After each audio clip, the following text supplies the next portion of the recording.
दोस्तों जय श्री राम। अयोध्या राम मंदिर में रामलला विराजमान हो गए हैं। प्राण प्रतिष्ठा के बाद रामलला की मूर्ति बनाने वाले अरुण योगीराज ने कई अविश्वसनीय बातें बताई हैं। उन्होंने अपने साथ हुए चमत्कारिक घटनाओं के बारे में कहा कि मूर्ति निर्माण होते समय अलग दिखती थी, लेकिन प्राण प्रतिष्ठा के बाद भगवान ने अलग रूप ले लिया है।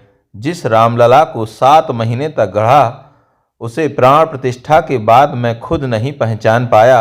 गर्भगृह में जाते ही बहुत बदलाव हो गया। मूर्ति की आभा ही कुछ और हो गई। इस बदलाव के बारे में साथ मौजूद लोगों से चर्चा की। यह ईश्वरीय चमत्कार है और कुछ भी नहीं। एक टीवी चैनल को दिए इंटरव्यू में अरुण योगीराज बताते हैं कि ये हमारे पूर्वजों की सालों की तपस्या का नतीजा है कि हमें काम करने के लिए चुना गया। अभी मैं अपनी भावनाओं को शब्दों में बयां नहीं कर सकता। उन्होंने बताया कि रामलला की मूर्ति बनने में करीब 7 महीने का समय लगा। इस दौरान वह दुनिया से कट गए और बच्चों के साथ समय बिताया।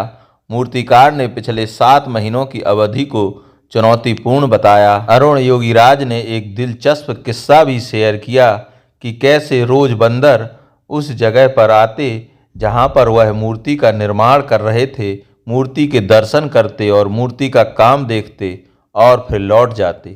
काम के दौरान बंदरों के आने से परेशानी होती थी। हम लोगों का ध्यान भी भटक जाता था। इस संबंध में हमने चंपत राय जी से बात की। उन्होंने इसका समाधान किया और कार्यशाला को घेरवा दिया। दरवाजे लग गए। जिस दिन दरवाज़ा लगा उसी शाम को बंदर फिर आए। अब बंदर दरवाज़ा पीटने लगे। हमने दरवाज़ा खोलकर देखा तो एक बंदर को वहां पाया। अरुण योगीराज ने बताया कि जब तक हमने दरवाज़ा नहीं खोला तब तक बंदर दरवाज़ा पीटता रहा। हमने दरवाज़ा खोला तो बंदर अंदर आए। पहले की तरह ही बंदरों ने मूर्ति का निर्माण देखा और चले गए। अरुण योगीराज से जब पूछा गया कि क्या एक ही बंदर आते थे, इस पर उन्होंने कहा कि मैं यह नहीं बता सकता। योगीराज ने बताया कि 29 दिसंबर को बताया गया कि प्राण प्रतिष्ठा के लिए मूर्ति को फाइनल किया गया है। ट्रस्ट से मिली जानकारी के बाद मैंने रामलला की इस मूर्ति को फाइनल टच देना शुरू किया। समय रहते काम पूरा किया। अब तो 22 जनवरी को रामलला विराजमान हो गए हैं। रामलला की मूर्ति मोहित करने वाली है। अरुण योगीराज ने मूर्ति को बनाने से पहले भी कठिन परिश्रम किया। उन्होंने अनेक स्केच बनाए।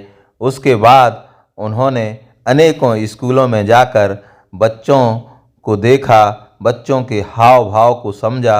2000 से अधिक बच्चों के चित्र देखे, अनेक प्रकार की पुस्तकें पढ़ीं और फिर 7 महीने तक कठिन परिश्रम करके यह भगवान रामलला की अद्भुत और दिव्य मूर्ति का निर्माण किया है।